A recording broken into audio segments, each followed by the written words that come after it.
Welcome back. We are going to be discussing the Merrimack College men's basketball team today. As I am the head manager of the basketball team, so I have been traveling with the team extensively this season, and I have been growing very close with this squad, and we're going to take a deep dive into their season so far. The Warriors currently sit 4-6 at an overall record with a 1-0 in conference play. But do not let that record fool you, as the Warriors have a top 50 strength of schedule this season for non-conference.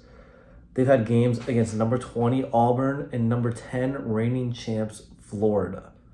The Warriors have also only had one non-conference home game, which means they have been traveling for 9 of their non-conference games. The Warriors traveled to Philadelphia over Thanksgiving to play in the Cathedral Classic at the Palestra, where they went 1-2 with a win over LaSalle and 2 losses to Penn and Hofstra. The transfer portal is also a big topic with the college basketball world. It ranges from football to basketball to almost every sport. Every school is affected some way, somehow.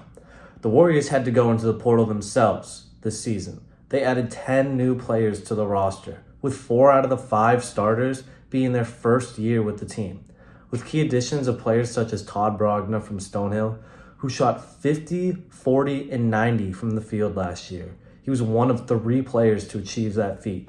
Atlantic 10 guard Andres Marrero, Casey Ugukazi, and 2 familiar teammates, Kavere Kennedy and Ernest Shelton. Shelton and Kennedy both played high school ball together at Father Judge in Philadelphia. Let's dive into the two and discuss how they're doing this season. In his first season with Merrimack College, Shelton is a flamethrower for the Warriors, who have added him to the squad through the transfer portal. Shelton, transferring from Gannon University, a D2, where he's currently averaging 16.6 points per game, 2.7 rebounds per game, and is shooting 38% from three-point line. Shelton has been an intricate part of the Warriors' offense. Against number 20 ranked Auburn, Shelton had 23 points and shot 50% from the field with 5 threes. Against LaSalle, Shelton had 17 points with 5 threes. And Shelton had not only a career high against BU with 33 points, he also shot 77% from the field. Shelton also tied a Merrimack College school record with 9 3-pointers made in a game against BU.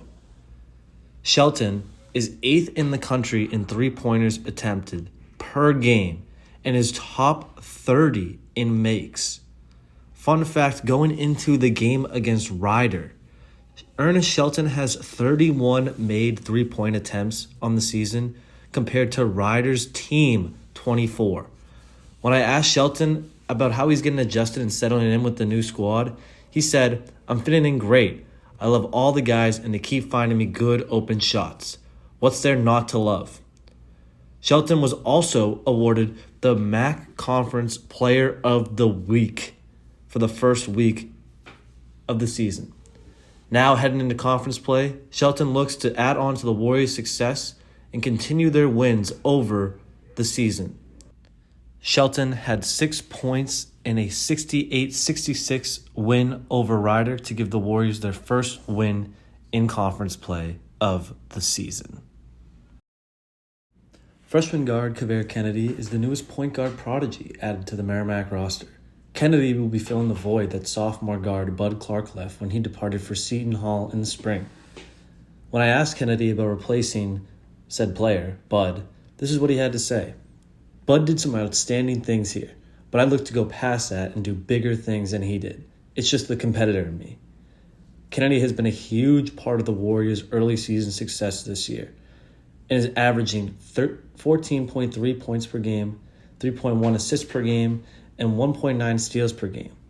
Kennedy had a career-high 23 points along with 6 rebounds and 5 assists in a home win over UMaine, and 19 and 3 assists in a home conference win over Ryder. Kennedy also had a near triple-double against BU, in which he had 16 points, 11 rebounds, 8 assists.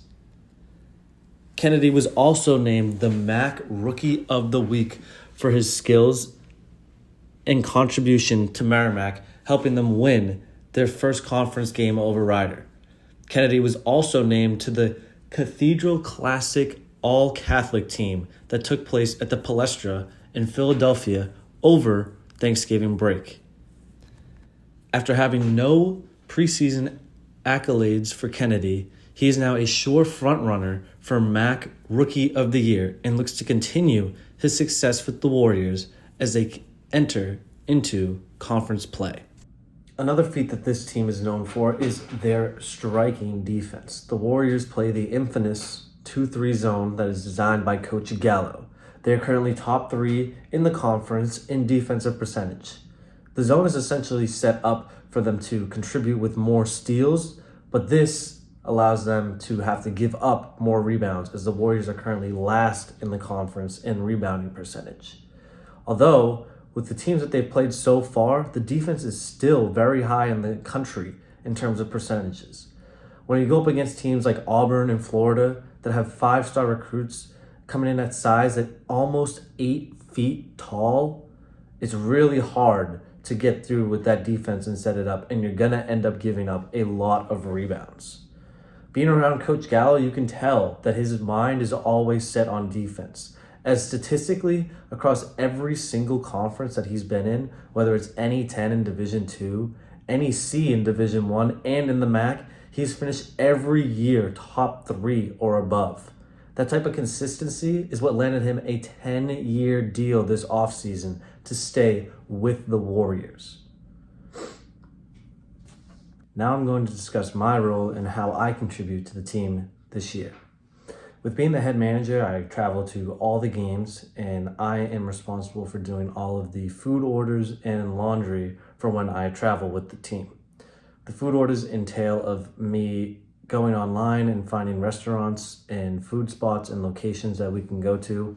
This can be either pickup, takeout, or post-game meals, and I call in advance and speak with the team managers and talk with them, and then I send over a comprised meal order sheet to them with all the players' orders, asking them to label all of the items on it so I can distribute it to the players either before the game, after the game, and that way I'm able to help them out and contribute with giving out the food. And when we are home, I have a little more help as I just recently hired a couple of managers to join the team this year, so I'm teaching them the ropes of doing the team laundry and helping out with the uniforms and the jerseys and distributing them pre-game in the locker room. And then I'm also helping out during practices and games, stepping in drills, helping rebound, cleaning the courts, and helping out with players pre-practice and post-practice with rebounding for them or helping them run specific set drills. I've also been helping out with the development of our redshirt freshmen that we have this year. These usually entail of staying later after practice or coming in earlier and getting in more specifically designed workouts for these certain types of red shirts that we are developing for the future years of this team. And I get to do all this by helping out with the assistant coaches who I've grown very close with, all of them, and helping with this process. And it's been a great time helping out with them. The Warriors are back in action this Sunday at home against Fairfield, where they look to go 2-0 in conference play as they beat Rider on Thursday, 68-66. After that, the Warriors are going to travel down to Princeton Wednesday, December 10th to play them, and then to Vermont Sunday, December 14th, where they are going to finish off their non-conference schedule. Then after that, the Warriors will take a brief intermission till December 29th to jump back into conference play, where they will play at Sacred Heart. The Warriors look to finish top 10 in conference play so they can make the annual Atlantic City trip down, where they can play in the MAC Conference Championship. If the Warriors can manage to win a MAC Conference Championship, they will earn a NCAA tournament bid that will become the first in Merrimack College school history. Tune in and see what the Warriors will get done. Overall, I'm very excited to see how the rest of the season is going to play out. I think that we've had some really good games, and this team has shown a lot of grit and determination to continue to fight for every win that we can get possible.